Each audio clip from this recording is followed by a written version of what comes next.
Hey there everyone, my name is Eric. I just wanted to make a quick video about Christmas family traditions. And one of my biggest prayers for Christian families is that they would be just that we would have Christian families.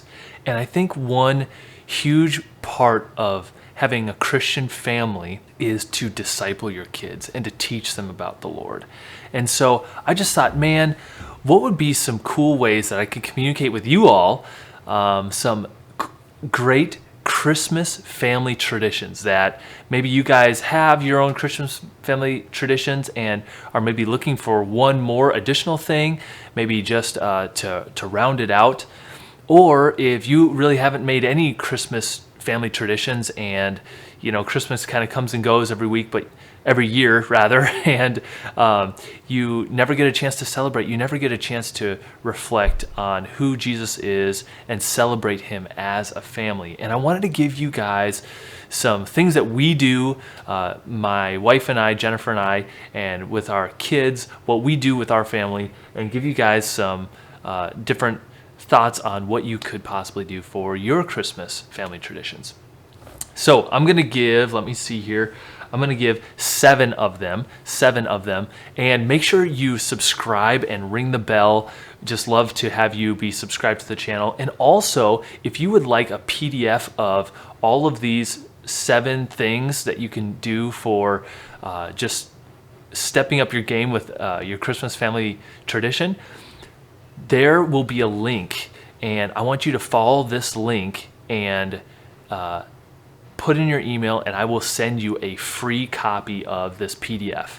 And I think it'd just be awesome. Then you can hold it in your hand or have it up on your computer, and you can see exactly the things that I'm saying. So let's get into it. So I started this off with the most important thing being the first. The most important thing being the first. And for me, the most important thing about Christmas is having that time with your kids, leading up to Christmas, talking about the Bible with your kids. How can you do that? Well, I would recommend this book right here. This is an awesome Advent devotional, or it's called the Jesse Tree devotional book. And it is awesome. When you open it up, it has, starting in December 1st, it has a reading for each day and even some questions. It has a adult reading that you can do if there's some older kids, or if you have some younger kids, it has a child breakdown. And reading this at the kitchen table or after you're done in the evening every night leading up to Christmas. And so it kind of takes you through some of the highlights of the Bible that point us towards Jesus Christ, and kind of builds that anticipation, builds this focus in on, hey, this is what the season of Advent is. And so I'd recommend that book, the Jesse Tree book. Now, what's really cool is it comes along with little ornaments, and you can find them online. You can buy the official ones with this book, or you can buy separate ones that are cheaper. That's the route that Jennifer and I went. And you can, when you get done reading a section, you can have your kids hang that ornament, and it's like a wooden ornament on the tree or on your special Jesse tree. So super cool. Check that out. Highly recommend it. Talking to your kids about Jesus this Christmas. That's the way to do it. Okay, the next one. Read the Christmas story from the Gospel of Luke before you open your Christmas presents. This is something that my mom wanted to do back in the day. And Jennifer, her family tradition kind of had this thing where they would read the Christmas story, and all the while they would act it out. And this is when she was a little girl or whatever. And so they would act out, and they all wanted to be merry, and her dad was the donkey as they rode into town or whatever. So super, super fun. But to read through the gospel account from Luke of the Christmas story and how important that is, and just to sneak that in, be like, hey, we're going to open presents, but before we do that, these presents are all about, ultimately it's all about the ultimate gift that is given to us, and that was baby Jesus. And so doing that story, I think, would be awesome. And that's in Luke chapter 2. So you can check that out. Okay, the next one is, and this is a no-brainer, but some of you maybe haven't done this before, but attend a Christmas Eve service at your local church. If they have one, you should go to it. And doesn't matter if there's a million different things. Hey, this is Christmas Eve. If there's something on TV or something like that, who cares? This is that special time with your family. Make this a family priority and get to church, because wow, God can move in some amazing ways, and that's just an awesome stamp on the Christmas Eve. Singing some Christmas hymns, just so awesome. Nothing better than that. Okay, here's a really, really good one. My wife and I have been doing this for many years. So number 4 is right after your Thanksgiving meal, right after that gets done, everybody's around, go ahead and decorate for Christmas. So a lot of times, you get done eating, everybody just kind of wants to hang out, kind of turn on the football game or something like that. Don't do that. Instead, as a family, put on, on your TV some YouTube Christmas music or something like that, or get some music rolling, some Christmas music. Get all your decorations out and decorate the tree, get the tree out, have it be a family tradition.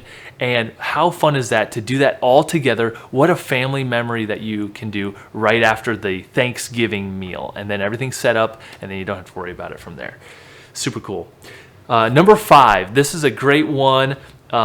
Make a family tradition of baking something or cooking something at some point. And this could be, and I think a big thing with all of these is hopefully it's like one thing that you could add. And maybe you wouldn't add all these things, at once that we do, but maybe if you would just add one more that you think would really be awesome. And again, if you would like a PDF form of this, follow the link that I have in the description, and you can put in your email, and I will send you a link with all this stuff listed out on there that you can bring into your own family.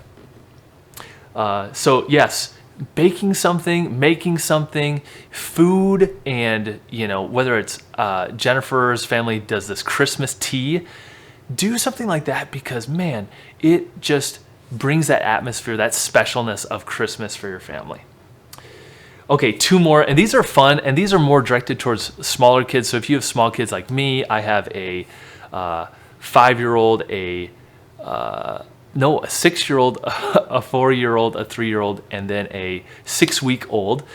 This is perfect for us. So the first one is, and I'll put it right here, this is called the Giving Manger. And as you can see in this picture, and I'll kind of blow it up a little bit, there is a little wooden manger, and what you do with that is you put it right in your table or somewhere that is easily seen. There's a little Jesus figurine, and then there's little straws, pieces of straw rather.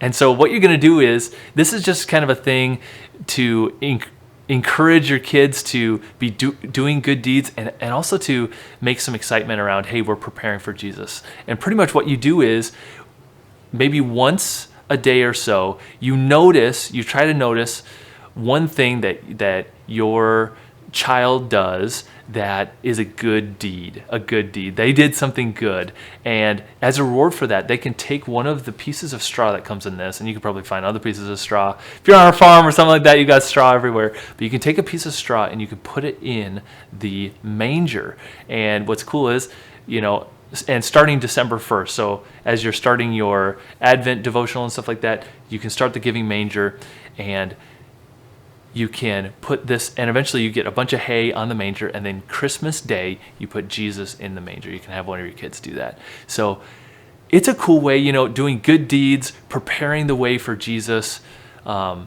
builds that excitement. So the Giving Manger, really, really cool. The last one, and this is just kind of for fun. You can do this every night, which would be like, I'm sure your kids would love it, or maybe a specific night of the week or something like that. But it's called Find the Shepherd. Find the Shepherd. And you can find a little shepherd figurine, or the key is it needs to be kind of small. Unless you have really little kids, maybe you can make it be a little bit bigger or whatever. But find the shepherd, where you as parents will be hiding the shepherd, and you can either do it when they wake up in the morning. I'd probably suggest in the evening. So sometime in the evening you're hiding it, and then once it hits a certain time, you're like, okay guys, we're gonna find the shepherd. And Yeah, it's just super cool. They're running around looking for the shepherd. Whoever finds it maybe gets a little prize or something like that. Really cool little way. Some people do find Saint Nick or find Santa Claus or whatever, but I think finding shepherd or Saint Nick is kind of a cool one too, because you can tell them about Saint Nicholas, the real historical person. So cool. That was number 7. Again, make sure you guys subscribe. I hope this maybe gave you some ideas about what you could do as a family for your family traditions. And then also, one more time, I want to hammer this home. Make sure you follow the link that I'm going to put here under this video, and follow it and put in your email and stuff like that. And I would love to send out a PDF of just these family traditions, so you can print it off and talk about it with your spouse or something like that. So, all right, that's all I have. See you guys.